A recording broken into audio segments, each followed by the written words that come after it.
Pues para mí en esta noche es algo como nunca pensado porque estar al lado de mi profesor hace 29 años, justamente en el seminario, y con la particularidad de que el profesor Astacio, justamente cuando yo estaba en primero de filosofía, él estaba justamente cuando iniciábamos las clases con él, con su señora Susana, con la profesora.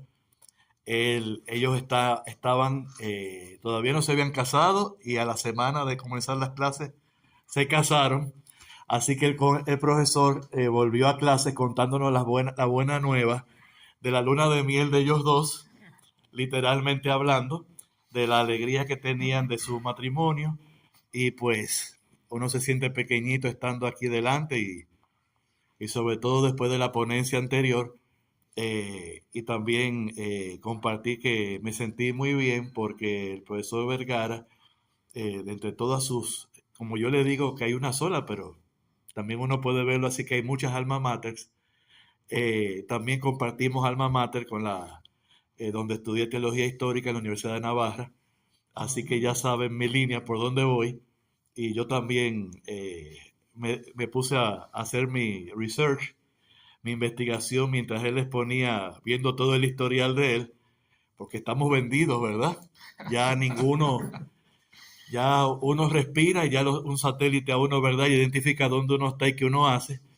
Entonces yo vi ¿cómo se podría llamar? La multiuniversidad del profesor, ¿no? Y su señora por acá. Además de que allá en Chile, pues, estudié en Valparaíso, estudié con un instituto calvinista, sí, calvinista, que es el Educa. Soy el único cura y no hay otro hasta el momento que se metió ahí para estudiar los 500 años de el aniversario, imagínense, en el 17 de la de lo que hizo Martín Lutero, que lo que provocó fue de una situación, una contingencia histórica, se nos regaló la oportunidad de dialogar ahora, de dialogar universalmente, y también ahí de estudiando la persona de Juan Calvino, allá justamente en Valparaíso, en Viña del Mar, que está el Educa. Y, y pues, haciendo esos cursos allá, así que el de Juan Calvino, les digo sinceramente que me afectó un poco hasta de salud, por lo fuerte que era leer aquello. Yo decía, Dios mío, esa mentalidad, ¿no? Esa mentalidad francesa, mezclada con esa idiosincrasia de los cantones suizos de aquella época reivindicándose y todo ese pensamiento, ¿no? De trasfondo que quería marcar los espacios. Yo me quiero declarar ignorante aquí completamente porque es que yo hasta la fecha no tengo conocimiento, ojalá que alguien me saque de esta brutalidad mía, de en qué facultades de filosofía se está impartiendo como una materia propia, inclusive hasta como una especialización. Tiene que haberlo, porque es que este mundo hay de todo ahora, gracias a Dios y gracias al progreso de la humanidad. Pero la asignatura, la materia, con sus créditos, con su rigor, con, con un ramo que determina el mundo del pensamiento, de la filosofía del diálogo. Inclusive les cuento que hasta metiendo un poco de chisme acá, que me encanta eso, para punchar, para que las cosas se provoquen, aunque muchas veces me pasan el rodillo por encima cuando hago este tipo de cosas y no hay forma que yo aprenda, hasta en aquella época que era el rector del bono, que ahora es el superior de los jesuitas, si mal no me equivoco, en el área del Caribe, que es el padre Martin Lane. eh, Estoy hablando de aguas mayores, ¿verdad? Les cuento aquí a los chilenos que es un alemán que se ha vuelto dominicano. Y aquello, imagínense, con aquella mente y con aquellos doctorados y esta capacidad, un profesor fantástico, increíble, práctico, tan, tan, tan, tan, tan, tan. Y ya ahí pues ya está resuelto, ¿verdad? Algo medio complicado. No parece alemán, ¿verdad? Y entonces le decía, profesor, pero ¿por qué no hacemos algo de filosofía del diálogo? Y me dijo, como buen alemán y como buen jesuita, y vamos a crear una materia para ti para que tú le impartas. Yo realmente me molesté en el momento, pero estuvo muy bien lo que dijo, ¿verdad? Además le salió lo de cura, ¿verdad? Que los curas tenemos esas cosas tremendas para con la gente todavía. Esperamos que las siguientes generaciones sean más dialogantes de los sacerdotes. Y entonces, pues esa es mi inquietud, la filosofía del diálogo. El planteamiento es muy osado, pero para mí es una verdad tan clara como el agua, que no debe pasar por debajo del puente, eh, de que sin una clave de pensamiento filosófico es imposible acceder y vivir a la fe de una manera sana, de una manera contundente, de una manera práctica. La necesidad de la filosofía del diálogo. Los presupuestos que siempre hay que presentar. eh, Antes que nada, vamos a saludar con el permiso a nuestros radios escuchas de Radio María, y aquí en Dominicana se llama Radio María de Altagracia, que nos están sintonizando en el programa Experiencia Pastoral Misionera de los miércoles. Y así yo aprovecho y hago este servicio y mato profesor también, mato el programa y no tengo que hacer también el programa de radio, no tengo que, porque se le van acumulando cosas a uno y uno se va como cansando, ¿verdad? Uno lo disfruta, pero como que las fuerzas no son las de antes, en definitiva. Gracias a Dios por los años, pero definitivamente que se le va como uno la energía que tenía con esa fuerza de la juventud. Y también Aire FM 96 y todas sus plataformas digitales repetidoras. Aquí que estamos en este sexto congreso de filosofía de la UAS, de la Universidad Primada de América. Esta es la universidad, la primera universidad que hubo con su antecedente la, de la Escuela San Esteban con los dominicos, todo con una mentalidad de Salamanca, ¿no? Justamente, y de ahí pues brota la Universidad Primada de América. No fue la de México ni fue la de Perú, somos nosotros. Nosotros acá en este pedacitico de media isla y la isla entera, ¿no? Lo primado en todo. Y deberíamos ser lo primado en todo, se supone. Esa debería ser nuestra vocación. Qué lejos estamos. La filosofía del diálogo, las raíces pues las conocemos bien. La palabra dialogomei, griega, tan que expande la palabra monólogo, en definitiva. El monólogo tiene que trascender hacia el diálogo, porque es que entonces el monólogo muere, en definitiva, se nutre del diálogo. No puede haber un encerramiento, un ensimismamiento, la misma biología, la misma fisiología, la misma estructura de funcionamiento humano en todos sus sentidos y en todas sus áreas, muere si no hay la palabra famosa, ¿no? En la filosofía del diálogo, la otroriedad hacia el otro. Yo cuando salgo hacia el otro me encuentro a mí mismo. Y ya comienzan, ¿verdad? Aquí están todos ustedes con todos los filósofos y los teólogos que le están llegando a la cabeza, ¿no?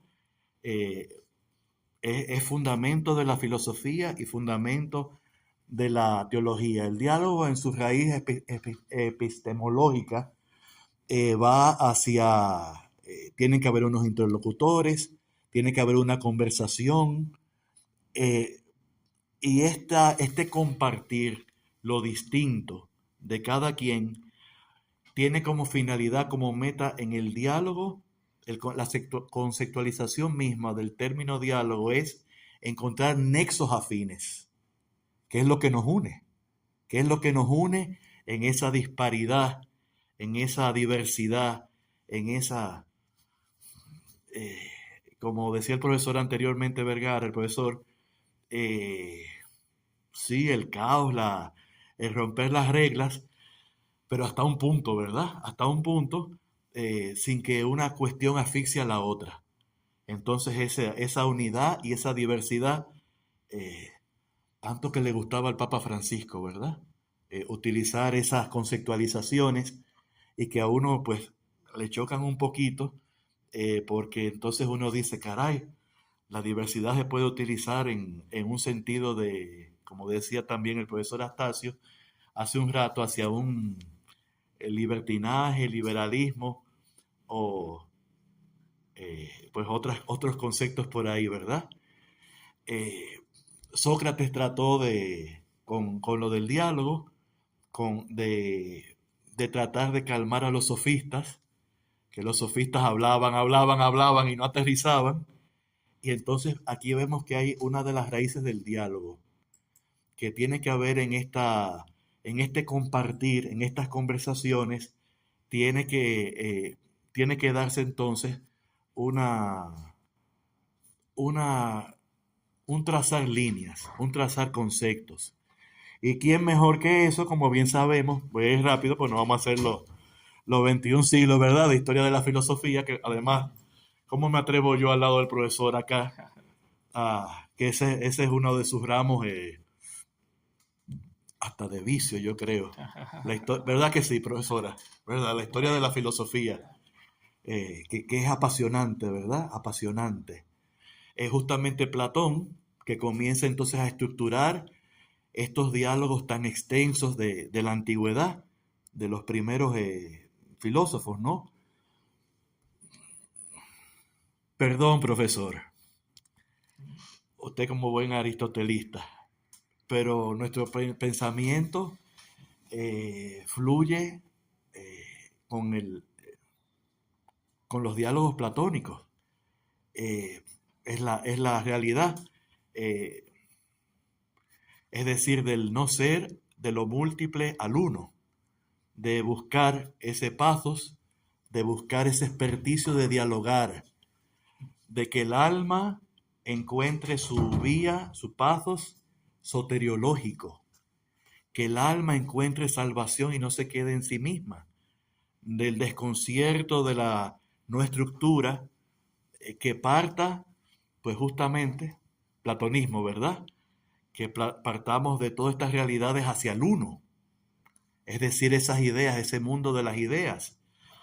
Y encuentra, el profesor Vergara me gustó tanto cuando hablaba de lo no trinitario, porque recordamos que el anglicanismo, que para la época, ¿verdad?, de Newton, que a uno le parece un desastre, ¿no? En esta época, pero era el fluir de la época de Newton lo que pasaba en Inglaterra, ¿no?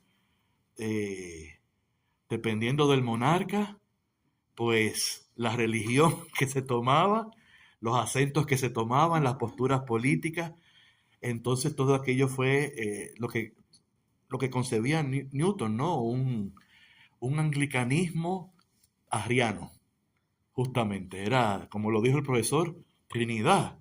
No, no, no, para Newton y los pensadores de esa época, ¿no? Pero aquello, yo por eso le hacía la pregunta al profesor Vergara, porque es que fue un recurso necesario para ellos poder desmantelar, perdón, profesor, de nuevo, la estructura que gracias a Dios, es que todavía va a pasar mucho tiempo para que descubramos la herencia que nos dejó el Papa Francisco. Eh, Declarar a algo que había que hacer justicia, que era, que se pedía en todos los ámbitos intelectuales a Sir John Henry Cardinal Newman, declararlo, bueno, por supuesto que santo primero, porque es el requisito, doctor de la iglesia. Eh, Fantástico, ¿no? Ahora que pasó el 1 de noviembre, justamente el Papa, el día después del 31 de octubre, el día de Halloween y el día de, justamente de Martín Lutero, que se conmemora las 90 y tantas tesis, no se ponen de acuerdo si es 95 o 99, da igual, ¿no? Son números, hablando de Newton, números simbólicos, en definitiva, para presentar algo muy exacto justamente. Eh, y entonces 1 de noviembre, Día de Todos los Santos, al día siguiente, John Henry Newman, doctor de la Iglesia, su magisterio universal para todos los tiempos, en el pensamiento y en el mundo, por tanto, de la teología, ¿no? Y agustiniano, qué casualidad, ¿eh? Qué casualidad. La gente piensa que en la iglesia las cosas se hacen, hay que explicarle por favor a los hermanos chilenos que es a la brigandina, que es esa expresión dominicana. La Bridge and Dine fue una compañía que vino a República Dominicana en los años 20 del siglo pasado. Hicieron unos puentes y unas construcciones que se cayeron de lo mal hecho que estaban. Mucha gente murió y se pagó mucho dinero. Y a los dominicanos se nos quedó a los de antes, porque los jóvenes de ahora no hablan como nosotros para nada, ni uno los entiende tampoco cuando hablan de que bajar en trenza, ¿qué será eso? Y mil cosas más que no hay forma que yo me las aplique. Entonces aquí se dice la brigandina cuando se hace algo hacia lo loco, ¿no? El Papa es agustino, hasta la taza, hasta la tambora, decimos en dominicano. Cuando habla el Papa León XIV, dice San Agustín, por todas partes. Y la verdad, y todo esto y lo demás, tú dices, caray, tal como fue Benedicto XVI, Agustino, y por tanto platónico, y San Pablo VI, más no podía ser, ¿no?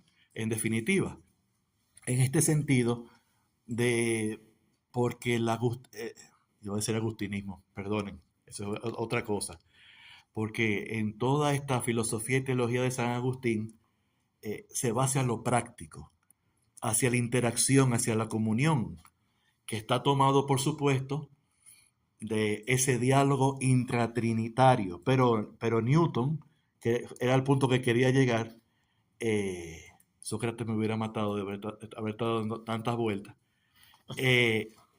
Justamente, Newton lo que necesitaba era sacar esos datos, ¿no? Para poder llegar a esas conclusiones. En definitiva, ¿no? Que quizás con el armazón teológico, dogmático de aquella época, no le permitía, por eso esa necesidad para Newton de ese anglicanismo arriano, que él, con los conceptos que utilizó. Yo podría decir, el profesor me corrige de estar demasiado errado, que son las herramientas que eran necesarias para poder hacer exégesis, hacer hermenéutica, para poder hacer los estudios bíblicos, todas las ciencias teológicas y salir de esas condenas, ¿verdad?, tan propias de su época, tipo a Copérnico, que no llegó a vivirla porque se murió, y a Galileo Galilei, ¿verdad? Porque no había diálogo ahí. Y las propuestas de Copérnico y la propuesta de Galileo Galilei era un diálogo. Era un diálogo con la ciencia, que lo decía el profesor anteriormente, para descubrir un espectro mucho más amplio de progreso, de desarrollo. Palabras que tanto utilizaba San Pablo VI constantemente. La promoción, San Juan Pablo II, la promoción del ser. Perdone, profesor, que estoy delante de un catedrático de antropología filosófica. Bueno, y aquí también, en el seminario dando antropología, el profesor Astacio, el hombre, ¿no? El hombre que necesita entonces esa comunidad. San Agustín con el diálogo intratrinitario, que entonces se hace historia con el verbo, y que el verbo que ama a la humanidad en el Espíritu Santo para formar una comunidad eucarística, una comunidad cristiana eucarística, porque la Eucaristía, el diálogo nos lleva a eso. ¿Para qué vive el ser humano? ¿O qué medio necesita para poder vivir el ser humano? Primero y antes que nada, pan, comer. Y si no bebe también el ser humano, si no come y si no bebe, se muere. Entonces toda la actividad del ser humano, la más primigenia que es esta, y es la fundamental, en Dominicana decimos el mal comido no piensa. Esa es la verdad más grande que hay. Cuando uno tiene hambre, uno no piensa, cuando uno tiene necesidad, miren cómo se ríen ellos, porque eso es así. Entonces hasta que no está la necesidad del ser humano básica resuelta, no puede trascender, no puede dialogar, no puede conversar, no puede acceder a todas las otras realidades que dan paso a lo, ¿qué podríamos decir? Supranatural. Quizás, quizás podríamos llevarlo así. La edad moderna, que el profesor una forma magistral en Newton ahí y con Locke, la comentó, que yo decía, Dios mío, pero ¿dónde me he metido? Pues justamente llevaron esta situación, ¿no? En resumidas cuentas, el, el diálogo asumido después de la iglesia misma en el siglo XIX de nuestra era, con el Concilio Ecuménico Vaticano I, que se hablan tantos disparates. Y me perdonan esto que no es una expresión categórica ni académica eh, ni científica, que no da espacio al diálogo. Pero ¿cómo se hace un enfoque solamente presentando ciertos acontecimientos históricos sin ver las raíces y el sentido de lo mismo? Entonces ya ahí no hay historia, ya lo que hay es acomodar todos los datos a mi línea de pensamiento, y en este caso que voy a decir, hasta de pensamiento liberal, ¿no? Contestatario, que busca destruir y no construir en algunos aspectos. En el Concilio Ecuménico Vaticano I no fue un acto retrógrada, no fue un acto ultramontano. La constitución dogmática, que fue la primera antes de la infalibilidad papal, la del Pastor Eternus, la constitución dogmática del Vaticano I, Dei Filius, es una verdadera, eh, un verdadero diálogo y conciliación entre la razón y la fe. Lo dice la constitución Dei Filius del 1870. Si no tengo unas premisas de pensamiento, no puedo creer. Y ese pensamiento no puede ser reduccionista, pero tampoco puede ser como una especie, hasta como demonismo. No puede ser. No puede ser que todo lo reduzca ya a una concepción de que todo está dado y entonces no hay un espacio para la disertación, para la discrepancia, y entonces, como ustedes decían hace un rato, tipo hegeliano, ¿verdad? Llegar a una síntesis. Entonces el diálogo es justamente como se dice, ¿verdad, profesor Vergara? En esa alma mater nuestra todo el tiempo utilizan la palabra síntesis, síntesis, síntesis. Las diversas posturas para llegar a un acuerdo. Es decir, que el dualismo o la separación entre Dios y mundo ha de llegar a un fin, a una comunión entre lo divino y lo humano, la fe y la razón. Eh, todo ese pensamiento que hubo en la Edad Moderna ha sido una plataforma para que entonces trascendamos a esta filosofía del diálogo hoy en día. Permítame, para no seguir, porque ustedes saben que un cura nunca se calla. Déjenme brincar, por ejemplo, hay que recordar a Heidegger, hay que recordar a Sartre, hay que recordar a Gadamer, ¿verdad? Con el acontecimiento y después todo ya el siglo XX, ¿no? Ya con toda esta fenomenología, toda esta situación donde el objeto y el sujeto tienen una diferenciación, un salir de sí, ver las cosas para entonces uno poder volver a sí mismo con madurez. Por supuesto, en este ámbito, en este rango Habermas. Tremendo, ¿no?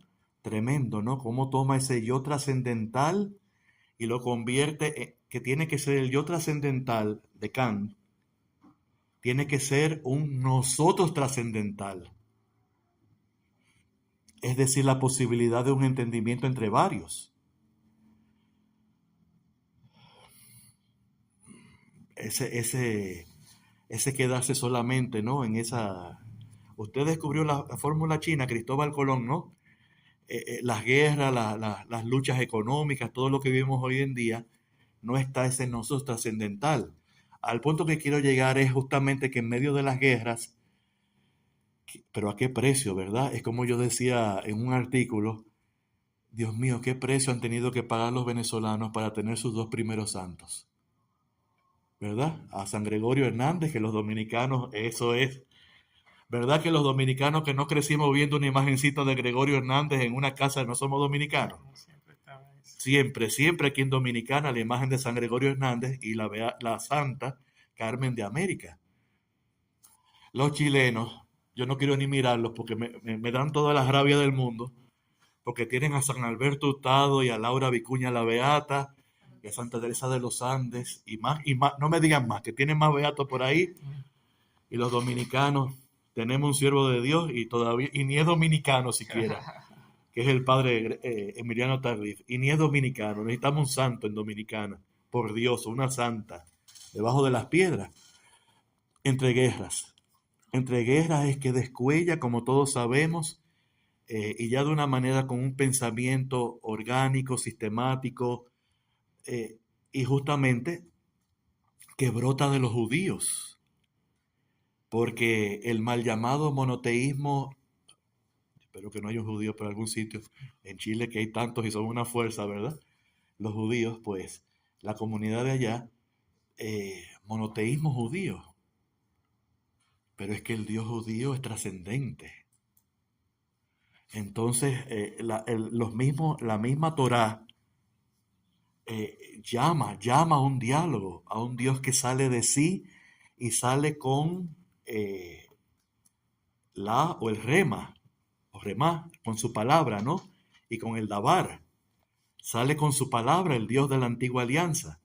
En Martin Buber, siglo XX, primer cuadrante del siglo XX, y en Emmanuel Levinas, los grandes teóricos del diálogo. Y entre la guerra, los dos sufrieron la perpetua que se acrecentó más en el siglo XX, pero todos sabemos, ¿verdad?, que los judíos siempre han sido perseguidos por su manejo económico, por su hegemonía en muchas cosas.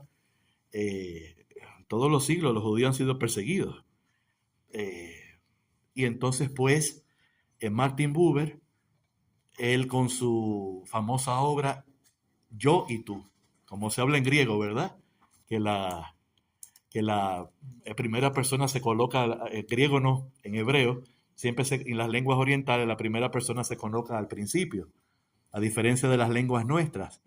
Qué interesante, ¿no? En esas lenguas, el yo como origen, la divinidad, la trascendencia, son lenguas que ponen en primer rango las lenguas antiguas, especialmente las del Medio Oriente, a la divinidad, y de ella dependemos nosotros, para no quedarnos solamente, en el caso de ellos tiene su lógica, porque ¿en qué se van a quedar? En el desierto, en un hábitat que es inhóspito. Tienen que creer que es divino para poder transformar ese hábitat en lo que lo han hecho, en lo que lo han hecho, en lo que mandan el mundo y mandan al mundo con el petróleo. Qué fuerte esto, ¿no? Y me pasa a mí como por ejemplo cuando estoy en alguna celebración que hay tantos cantos del camino neocatecumenal, Jerusalén, Jerusalén, Jerusalén, y mientras estamos preparando el altar yo digo, Dios mío, es que esta Jerusalén no es la de Netanyahu, ¿no? La de los bombazos a Gaza. Esta no es la Jerusalén bíblica, la del Nuevo Testamento, la de la Nueva Alianza. No es la alianza, ¿no? No es esta. El yo y el tú. Martin Buber y lo que se iba gestando después con el Holocausto, ¿no? Ahí en Auschwitz y tantos lugares más. Martin Buber dice que el diálogo es una personalización de la realidad. Es el trato, la experiencia. De filósofos mejor que yo en todas estas áreas, la experiencia. El pensamiento tiene que ser experiencia y se da del trato de persona a persona. Grupal, el encuentro, como dijeron hace un momento el profesor Vergara, el encuentro del yo y del tú. En varios aspectos tiene que haber presencia, reciprocidad y responsabilidad. Los tres aspectos en Martin Buber del diálogo: presencia, reciprocidad y responsabilidad. Sin los tres, sin esta tríada, ahí vamos para allá. La Trinidad, San Agustín, el diálogo trinitario, presencia, reciprocidad y responsabilidad. Ya podemos ponerlo en el plano de la filosofía, la la voluntad, la mente, el yo, o ya en el plano de la ética, eh, en fin, o en el plano de ya de una teología. Martin Buber desarrolla, después de pasar la Segunda Guerra Mundial, hice la alusión a Israel y la crítica al actual presidente, allá, primer ministro israelí, eh, porque justamente todos sabemos que Martin Buber fue con ese grupo de judíos a construir a Tierra Santa una nación del diálogo. Ese es el pensamiento filosófico judío contemporáneo, a construir esa tierra prometida que emana leche y miel, y donde Jerusalén, como la palabra lo indica, significa la ciudad de la paz, la ciudad de la alianza, la ciudad de la convivencia. En la posguerra, el otro filósofo que decíamos, Emmanuel Levinas, con las huellas del otro, el yo y el tú, entre todas las obras, pero todas las obras de Buber tienen que ver con esto, y utilizando para fundamentar la filosofía del diálogo en el Antiguo Testamento. La apertura a los pueblos, la apertura a la divinidad misma que tiene apertura, y Emmanuel Levinas con las huellas del otro. El absoluto bíblico tiende a liberar a otros. Entonces no es un absolutismo, es el absoluto. Es el necesario para nosotros, que da una liberación histórica. Y si no hay esta trascendencia del absoluto, el yo caduca de cada uno de nosotros. Y por esa línea sigue todo lo de Emmanuel Levinas. Francia. El profesor que hizo alusión hace un momento de Francia, y yo quería reírme en voz alta, pero tuve que aguantarme, porque así como son de pesados los franceses. ¿Qué trabajo da brega con un francés, verdad? ¿Qué trabajo da? Nuestros hermanos haitianos son como de esa raigambre francesa, y por eso es que son tan fuertes, ¿verdad? Tienen un temperamento tan fuerte, porque es que tienen esa herencia, por más que digan, son franceses por todas partes, los hermanos haitianos, en todo, es increíble. Y por eso es que han seguido para adelante, sí, a pesar de los pesares. Pues ni más ni menos que dos grandes pontífices, dos grandes papas, para ya cerrar. Díganme ya, que la locura no nos callamos nunca. Ya, me callo casi. Bueno, profesor. Dos pontífices que tuvieron una influencia en todos los sentidos de su ser, que fueron Angelo Roncalli y Giovanni Battista Montini, San Juan XXIII y San Pablo VI, porque sus orígenes están pegaditos de Francia, ¿no? Ahí en la Lombardía. Entonces, la Lombardía, que es la tierra del progreso italiano, pegaditos a Francia, antes que eran una unidad, ¿verdad? Tanto así como las islas, ¿no? Italianas y la francesa, en todos los sentidos, ¿no? Y ellos dos tenían esa impronta porque eran grandes intelectuales. Perdonen que diga esto, que quizás no viene al caso, pero me siento como que en algunos lugares salen que como que a San Juan XXIII lo eligieron porque era como un viejito bobito. Era un tremendo intelectual, San Juan XXIII. Un hombre de un bagaje cultural, filosófico, académico, no era cualquier cosa. Es que la iglesia no se equivoca eligiendo a sus pontífices en estas épocas. Y tienen que tener esos requisitos, ¿no? De tener ese gran bagaje académico, intelectual, políglota, de visión, de una cosmovisión, ¿verdad? De la situación y de todos los tiempos.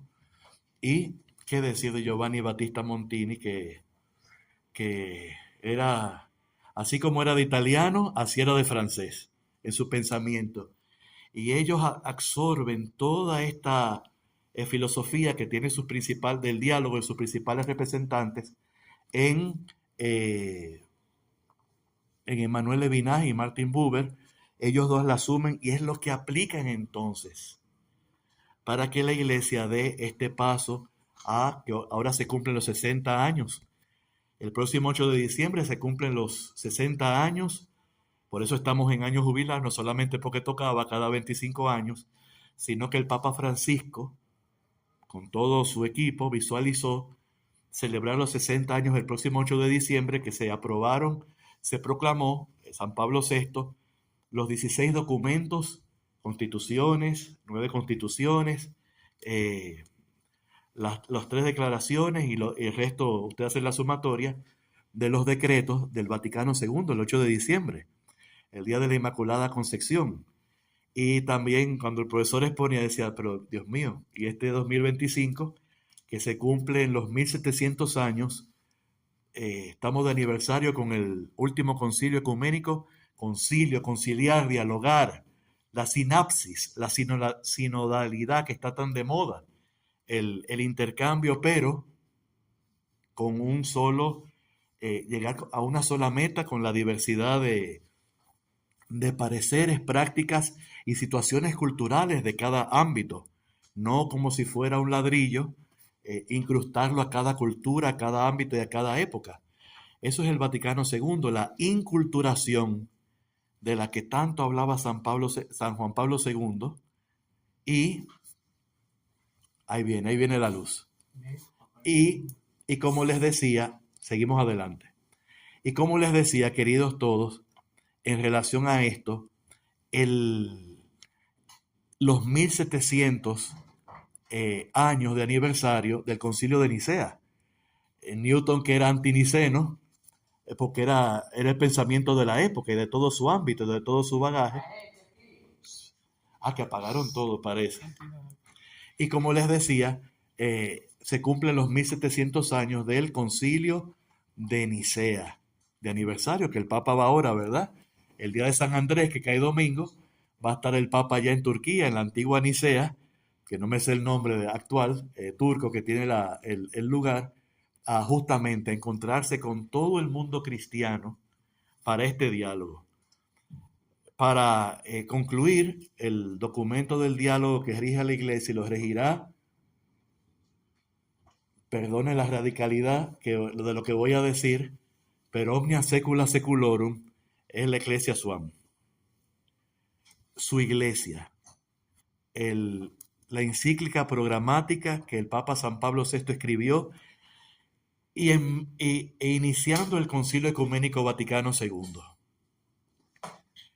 Como me decía un profesor justamente que ya murió, el doctor Miguel Yuc, valenciano allá en Navarra, ustedes saben lo que es un papa escribir en medio de un concilio, una encíclica. Es decir, su primera encíclica que él escribió de puño y letra. Nunca más ocurrirá y nunca había ocurrido que un papa escribiera de puño y letra una encíclica desde la A hasta el último punto. Él mismo escribió su encíclica que existen y hasta se da en las facultades en Italia, se da el estudio de la Ecclesia Suam por la riqueza literaria y filosófica que tiene. Ni contar la teología, ¿no? Y es una encíclica del diálogo. Nunca en la Iglesia Católica se había escrito una encíclica del diálogo, del yo y el tú para que sea el nosotros, y ocurra la trascendencia y no nos quedemos solamente en la inmanencia, ¿no? Y entonces brota, pues entonces, como nos plantea lo nunca visto en la historia de la Iglesia, ni de la humanidad, cómo tiene que ser el diálogo. El diálogo, para que sea fluido, verdadero y demás, del agustinismo, tiene que ser centrípeto y centrífugo. Es decir, el diálogo siempre tiene que ser a modo de mesa y mesa redonda.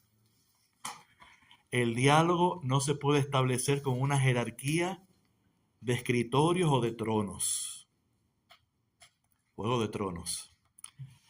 El diálogo tiene este movimiento y tiene que irse alternando.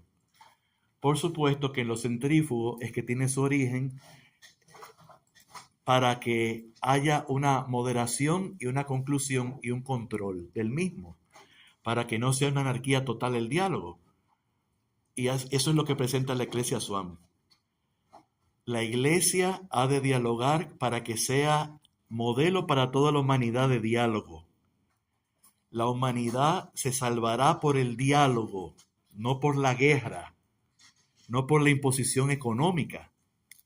Y para que sea centrífugo, que brote del centro, entonces pues en la Iglesia parte de la cabeza, que es una comunión, el Papa y los obispos, y el diálogo entonces va, no solamente que se va aumentando el movimiento, y hay varios círculos que lo tomó completamente el Papa Francisco en, en su primera encíclica programática, que el Papa Francisco no escribió un documento a nombre del Papa, escribió un documento con las conclusiones del Sínodo de la Evangelización, una exhortación apostólica de este sínodo, es decir, de las conclusiones que tomó el Papa de todo lo que decía la Iglesia Universal en relación a esto. Así fue que arrancó el Papa Francisco, por eso es que el Papa Francisco se le llama el nuevo San Pablo VI, se le llamaba así, por tomar la misma línea del Papa San Pablo VI, pero bien latino, bien argentino y bien jesuita, ¿no? Porque cada quien con sus características y su aporte como ha de ser.